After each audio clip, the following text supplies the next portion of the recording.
The lights inside the Apollo Theater burn like watchful eyes, hot and unforgiving, casting long shadows across a stage that has broken legends and crowned kings. On February 14, 1984, the air in Harlem is electric, thick with anticipation and doubt.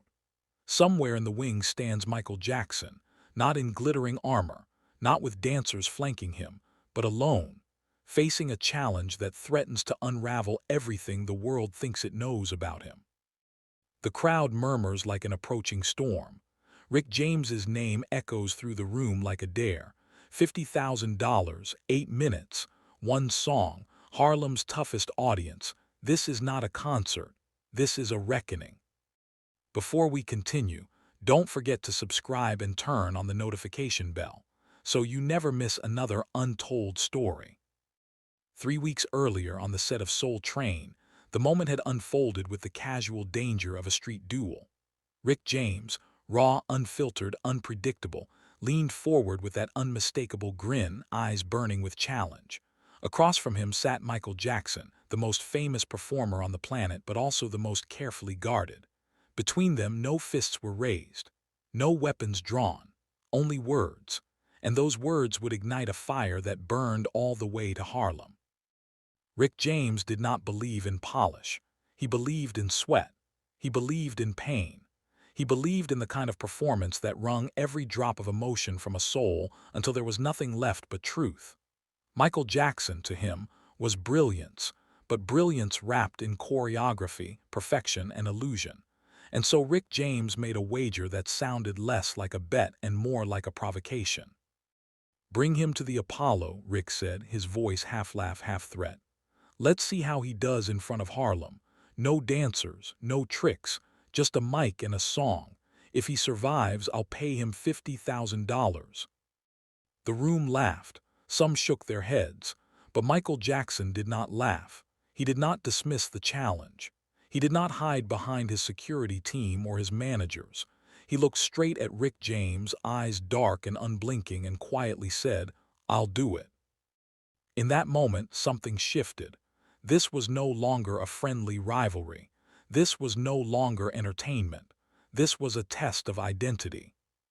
To understand what was truly at stake, you have to understand the Apollo Theater.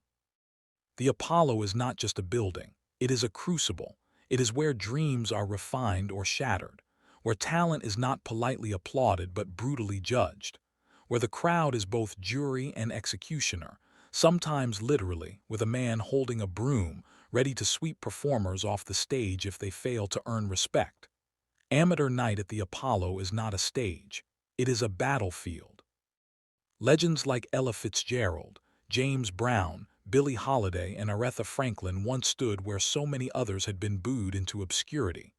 And now, on this cold February night, Michael Jackson, the king of pop, the face of a global phenomenon, was about to step into that same unforgiving arena. But this was not 1969 Michael Jackson of the Jackson 5, who once conquered the Apollo as a child prodigy. This was 1984 Michael Jackson, post Off the Wall, post-Thriller, post-everything.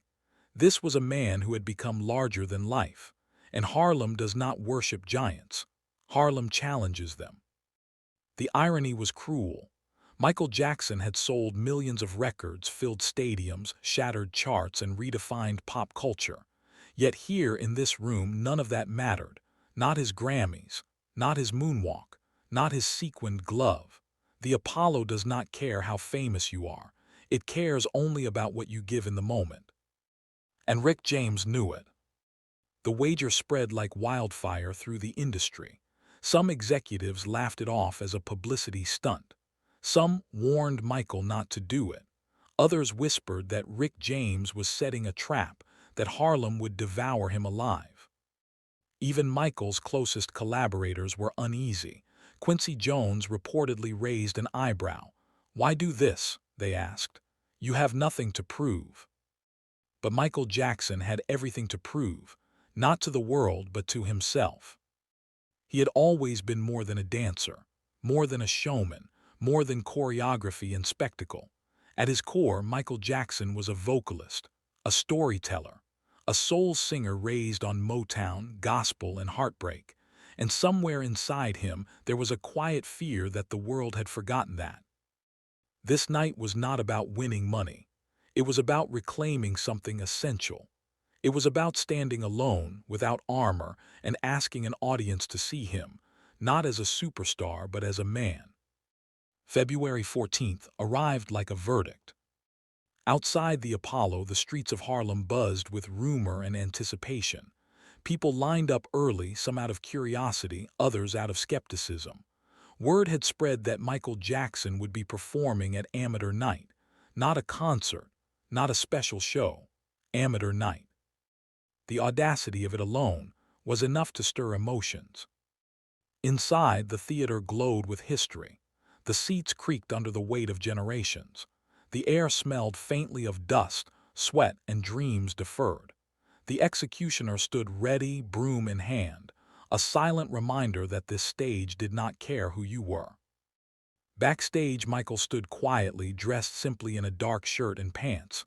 No glitter, no sequins, no dancers, no props, just a single rhinestone glove on his left hand, a subtle reminder of who he was but not a shield.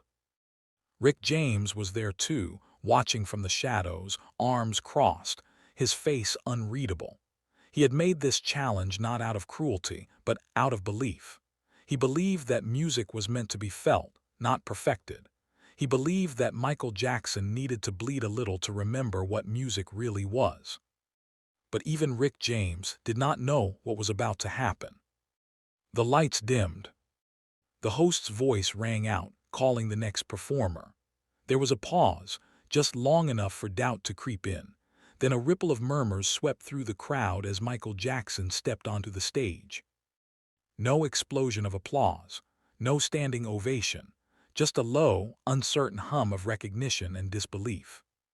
Some clapped, some stared, some crossed their arms. The Apollo did not welcome him, it evaluated him. Michael walked to center stage and stopped. The spotlight found him, harsh and unforgiving. His face was calm, but his eyes betrayed something deeper, a flicker of vulnerability, a tremor of anticipation. He held the microphone in both hands. For a moment, he said nothing. That silence was not empty. It was loaded. It was the silence before a storm, before a confession, before a fall. Then softly he spoke. "Good evening."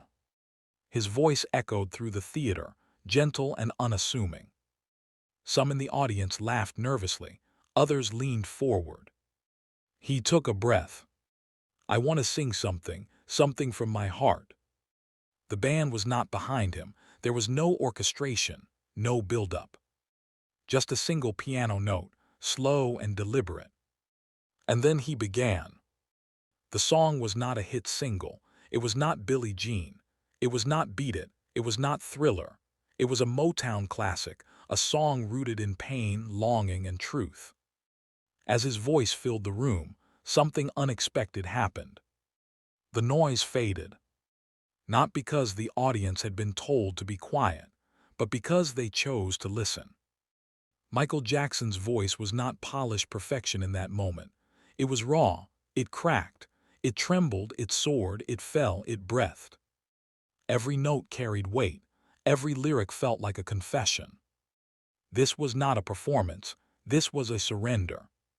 His eyes closed as he sang, as if the world around him no longer existed. The stage lights softened. The theater seemed to shrink. It was no longer a room of 1,500 people. It was a single heartbeat, a single story, a single soul on trial. Somewhere in the crowd, a woman wiped tears from her eyes. Somewhere else, a man leaned forward, elbows on his knees, mouth slightly open. The executioner's broom rested motionless against his leg. No boos. No laughter. No dismissal. Only silence and song. As the minutes passed, something extraordinary unfolded. The audience did not just listen. They leaned in. They nodded. They whispered. They felt. Michael Jackson was no longer a pop icon in that moment. He was a storyteller, a preacher, a confessor, a man standing naked before a crowd that had every right to reject him. His voice carried the weight of his childhood, the pressure of his fame, the loneliness of his success, the ache of being misunderstood, the longing to be seen. Each line landed not as entertainment, but as truth. And Harlem recognizes truth when it hears it. The song built slowly like a rising tide.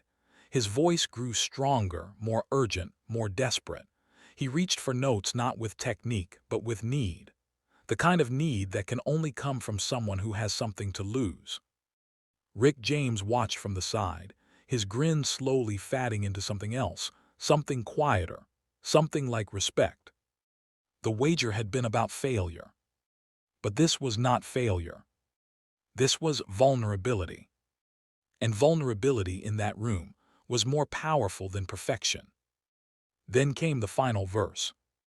Michael opened his eyes and looked directly at the audience, not above them, not past them, at them.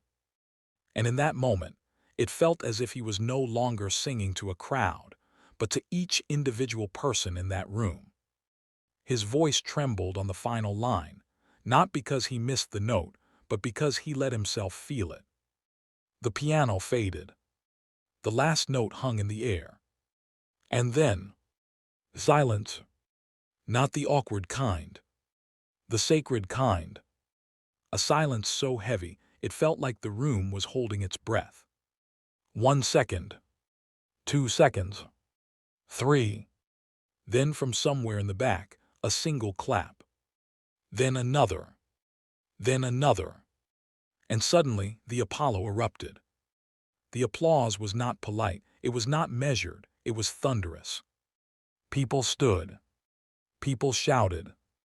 People cried. The applause grew louder and louder, crashing against the walls like waves against a shore. Michael Jackson stood frozen at center stage, eyes wide, breath caught in his chest. He had faced crowds of tens of thousands before, but this was different. This was not adoration. This was acceptance. The standing ovation lasted not 10 seconds, not 30, not a minute, but 2 full minutes. 2 minutes of unbroken applause.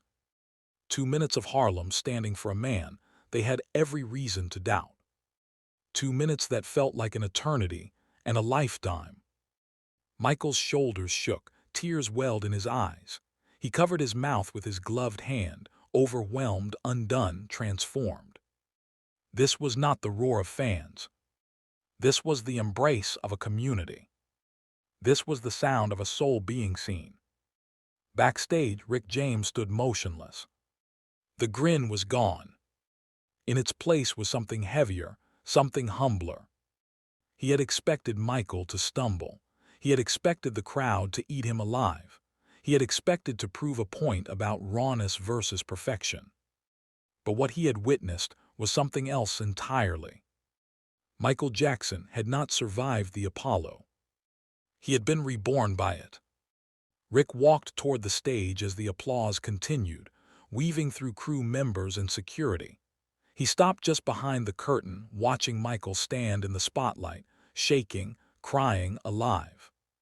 For a moment, he said nothing. Then quietly, to no one in particular, he muttered, "Damn." The night did not end with the applause. It ended with something far more powerful. Rick James stepped onto the stage. The crowd, still buzzing, fell into a confused hush. Rick took the microphone from the host and turned to Michael. "You won," Rick said simply. Michael looked at him, still emotional, still breathing hard, still trying to understand what had just happened. Rick continued, "Not just the money, you won the room." The audience murmured in agreement. Rick reached into his jacket pocket and pulled out a folded check. $50,000, he said, as promised. Michael stared at the check, then shook his head. "I don't want it," he said softly. The crowd gasped. Rick raised an eyebrow. "You do." Michael turned to the audience. "I want it to go to the Harlem School of the Arts." The room erupted again. Not applause this time, but cheers. Rick James stared at Michael for a long moment, then slowly smiled. Respect, he said. And in that word was everything. What happened that night at the Apollo was not a performance. It was a reckoning. Michael Jackson walked onto that stage as a superstar. He walked off as something rarer. He walked off as a man who had faced rejection head-on and survived, not by hiding, not by dazzling, not by distracting, but by being vulnerable. The Apollo did not reward perfection. It rewarded truth. And Michael had offered his truth without armor. That night changed him. Not in the way that fame changes people, but in the way that humility changes people. In interviews years later, Michael would rarely speak about the Apollo performance, but those close to him noticed something different afterward. His voice carried more weight. His performances carried more emotion. His music felt less like spectacle and more like confession. He had learned something essential. That vulnerability is not weakness. That vulnerability is power. Rick James, too, was changed by that night. He had challenged Michael not out of cruelty, but out of belief that music should be raw, unfiltered, dangerous. What he did not expect was to be reminded that vulnerability could exist even within a polished star. In Michael, he saw not a manufactured pop icon, but a wounded artist willing to bleed on stage. The rivalry dissolved. What remained was respect. Two men from different worlds, funk and pop, grit and glitter, found common ground not in competition, but in truth. The Apollo Theater returned to its usual rhythm the next night. Another amateur night. Another hopeful performer. Another chance to be booed or crowned. But something lingered in the walls. Something unseen. Something unspoken. The echo of a voice that dared to be fragile. The memory of a crowd that chose to listen instead of judge. The night when vulnerability beat perfection. Decades later, fans would debate whether the story was exaggerated, whether the wager was real, whether the ovation truly lasted 2 minutes. But those who were there knew. They remembered the silence. They remembered the tears. They remembered the way the room shifted.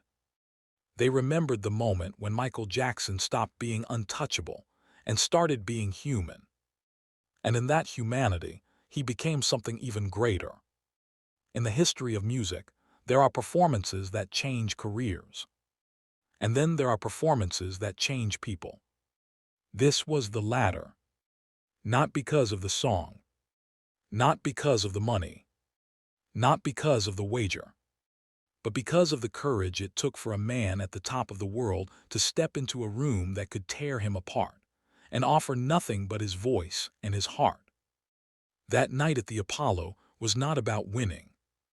It was about becoming. If you listen closely to Michael Jackson's music after 1984, you can hear it.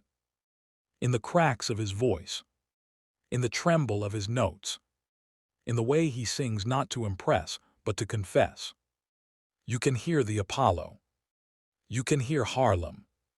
You can hear the night he stood alone and survived, not because he was perfect, but because he was real.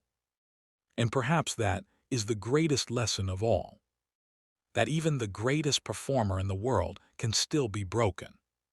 That being broken does not mean being defeated. That sometimes being broken is what allows the light to enter.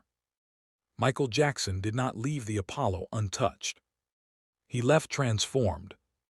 Michael Jackson had taken the one thing that made him untouchable, his perfection, and put it down.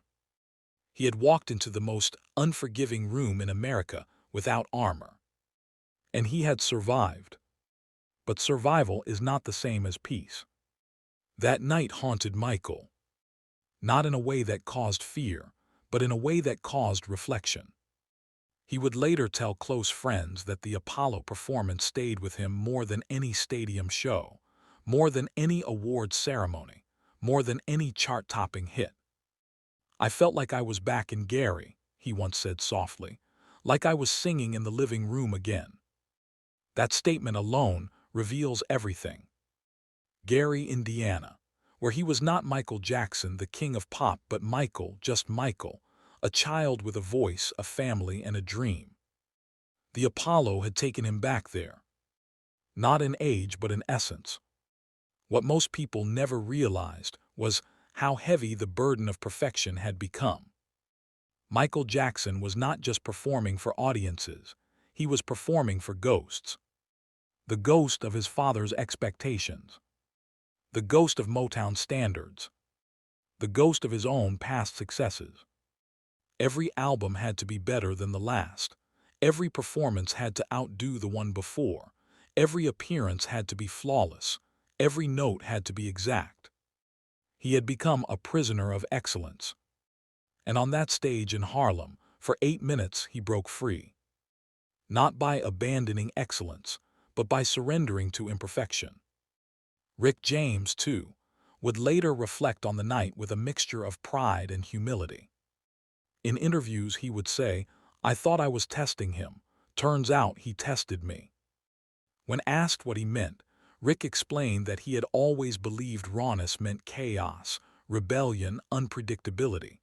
But Michael had shown him something else, that rawness could also mean honesty, vulnerability, restraint. Rick had gone into that challenge expecting to see a pop star struggle. He came out having seen a man expose his soul.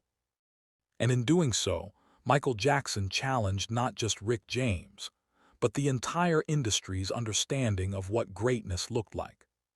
Years passed. The world moved on. Albums were released, tours were launched, headlines were written, scandals erupted, triumphs followed, tragedies unfolded. But the Apollo night remained untouched by time. It lived in memory, not as a spectacle but as a story. A story passed quietly between musicians, producers, vocal coaches, and performers. A story told not with hype, but with reverence. That was the night Michael became human. That was the night he stopped hiding behind the dance. That was the night Harlem saw his heart.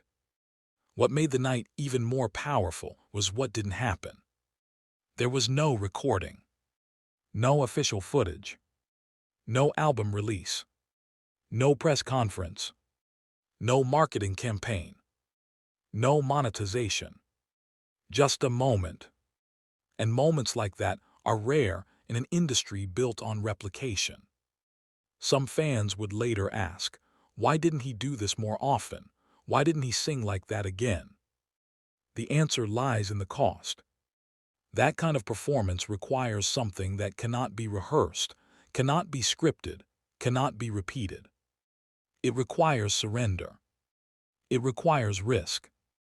It requires standing naked before a crowd and asking them to accept you, not as an icon but as a person. Michael Jackson did it once, and that may have been enough. To truly understand the weight of that night, you must understand Harlem's relationship with music. Harlem does not tolerate performance. Harlem demands presence. It demands truth. It demands that you show up not as who you want to be, but as who you are. Harlem's audience is not cruel. It is honest. And honesty is dangerous, because honesty leaves no room for illusion. Michael walked into that honesty, and for 8 minutes he did not escape it. He embraced it. There is a moment, somewhere between the first verse and the final chorus, where Michael's voice cracks. Not in a technical sense. In a human sense. It is the sound of a man allowing himself to feel. That crack is not a flaw. It is the heartbeat of the performance. It is the moment where the audience realized they were not watching a show. They were witnessing a confession. After that night, something subtle shifted in Michael's artistry. His later performances became more emotionally charged. His ballads grew heavier. His delivery grew more intimate. He still danced. He still dazzled. He still dominated. But beneath it all, there was a new layer. A layer of vulnerability. A layer of fragility. A layer of humanity. The Apollo had not stripped him of his power. It had added depth to it. The donation to the Harlem School of the Arts became more than a charitable gesture. It became a symbol, not just of generosity, but of gratitude. Michael did not see the $50,000 as winnings. He saw it as a debt to a community that had tested him and accepted him, a debt to a room that had given him something he did not know he needed, a debt to the art itself. Students at the Harlem School of the Arts would later learn about the donation. Some would ask, why did he give it away? Teachers would answer, because he gained something more valuable. And that something was not money. It was dignity. It was validation. It was connection. As time went on, the Apollo performance took on a mythic quality. Some exaggerated the details. Some shortened the story. Some forgot the names. Some remembered only the feeling. But the essence remained the same. Michael Jackson walked into the Apollo as the world's most famous man. He walked out as something rarer. A man who had been broken and healed by a song. In music history, we often measure greatness by numbers. Records sold. Awards won. Tickets purchased. Crowds gathered. But the Apollo night defied measurement. You cannot quantify vulnerability. You cannot chart truth. You cannot award courage. You can only witness it. And those who witnessed it that night carried it with them for the rest of their lives. There is an old saying among performers. The stage doesn't care who you are. It only cares who you become when the lights turn on. On February 14, 1984, under the unforgiving lights of the Apollo Theater, Michael Jackson became someone he had not been allowed to be in a long time. He became himself. And that is why this story matters. Not because it involves two legends. Not because it involves a wager. Not because it involves money or rivalry or pride. But because it involves transformation. It involves a man standing at the peak of success and choosing to risk everything, not for fame, not for applause, but for truth. That choice is rare. That choice is dangerous. That choice is sacred. Let's go deeper. Because what happened that night did not begin on Soul Train. It began decades earlier. It began in a small house in Gary, Indiana. It began with a boy who sang not to entertain, but to survive. Michael Jackson did not choose music. Music chose him. It chose him when he was too young to understand the cost. It chose him when he was still a child who wanted to play, not perform. It chose him before he had a voice of his own. And by the time he became a man, that voice was buried beneath expectations, schedules, contracts, tour, and cameras.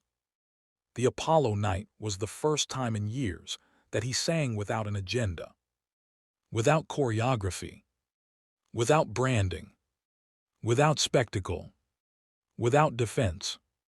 Rick James understood something about music that many forgot. He understood that music was not supposed to be safe. It was supposed to be dangerous. Not dangerous in content. Dangerous in truth.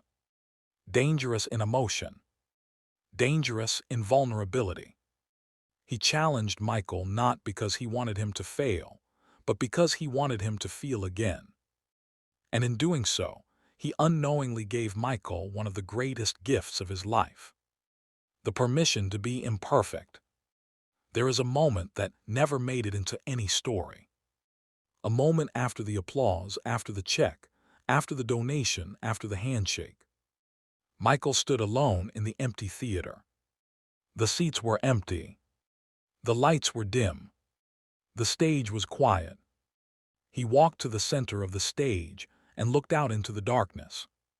He stood there for a long time, No cameras, no audience, no applause, just him and the stage and the memory of what had just happened. He later told someone, "I felt like the theater hugged me."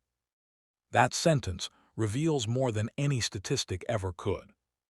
The Apollo did not just test him, it embraced him, and that embrace changed him.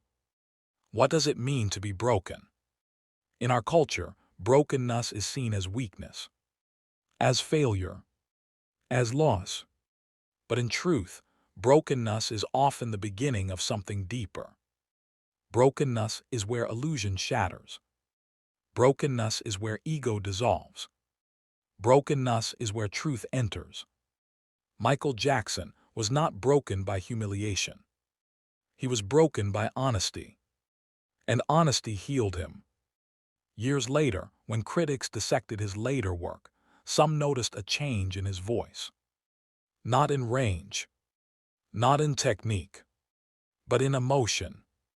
His ballads carried more ache. His lyrics carried more longing. His delivery carried more vulnerability. The Apollo had opened a door inside him, and once opened, it could not be closed. Some fans prefer the spectacle. Some fans prefer the dance. Some fans prefer the hits. And that is fair. Michael Jackson was a master of all of it. But those who understand music, those who feel it in their bones, know that the Apollo night was not about entertainment. It was about connection. It was about the moment when a man stopped performing and started communicating. The night also changed the way many artists viewed Michael. Before, he was seen as untouchable. After, he was seen as human. And that humanity made him more powerful, not less. It reminded the world that behind the icon was a man who felt deeply, who hurt deeply, who hoped deeply. A man who sang not because he wanted applause, but because he needed to express something he could not say. Rick James would later say, "I didn't break Michael. Michael broke himself open." That statement captures the essence of the night. No one forced him to be vulnerable. No one pushed him to confess. He chose it. And in choosing it, he changed the narrative. The Apollo Theater has seen thousands of performers. Some failed. Some succeeded. Some were forgotten. Some became legends. But very few performances changed the performer as much as they changed the audience. Michael Jackson's did both. The story did not make headlines. It did not win awards. It did not chart. It did not trend. But it endured. And endurance is the true measure of impact. In a world obsessed with perfection, Michael Jackson showed the power of imperfection. In an industry built on illusion, he showed the strength of truth. In a culture that rewards control, he showed the courage of surrender. And in doing so, he reminded us of something essential: that the most powerful performances are not those that impress us. They are those that move us.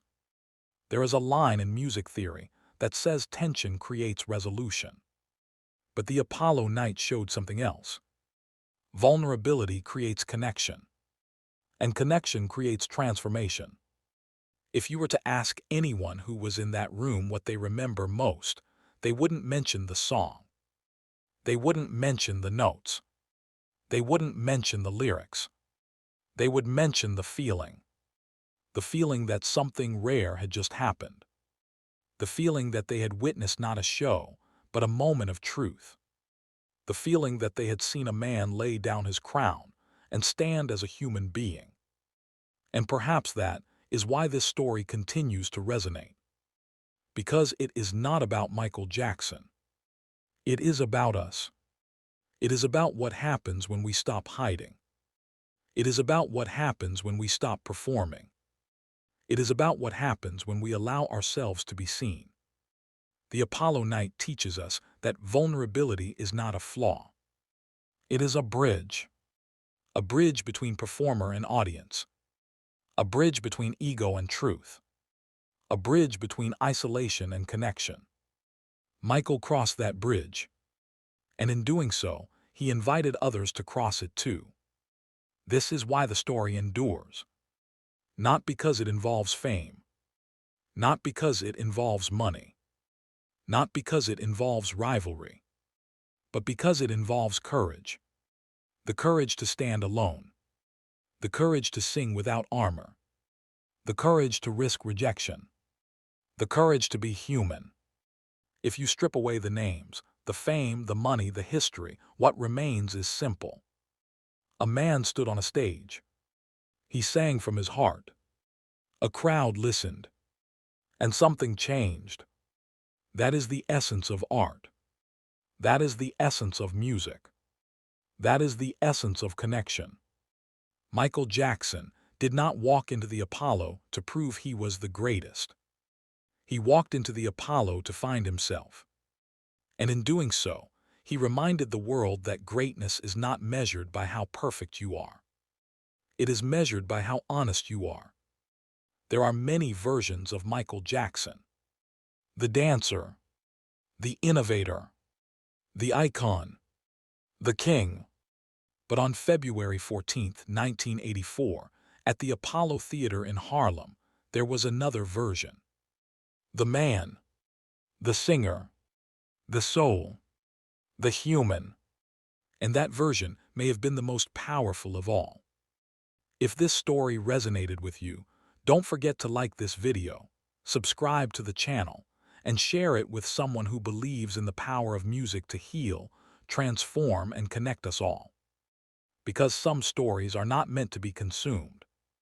They are meant to be felt. And this is one of them.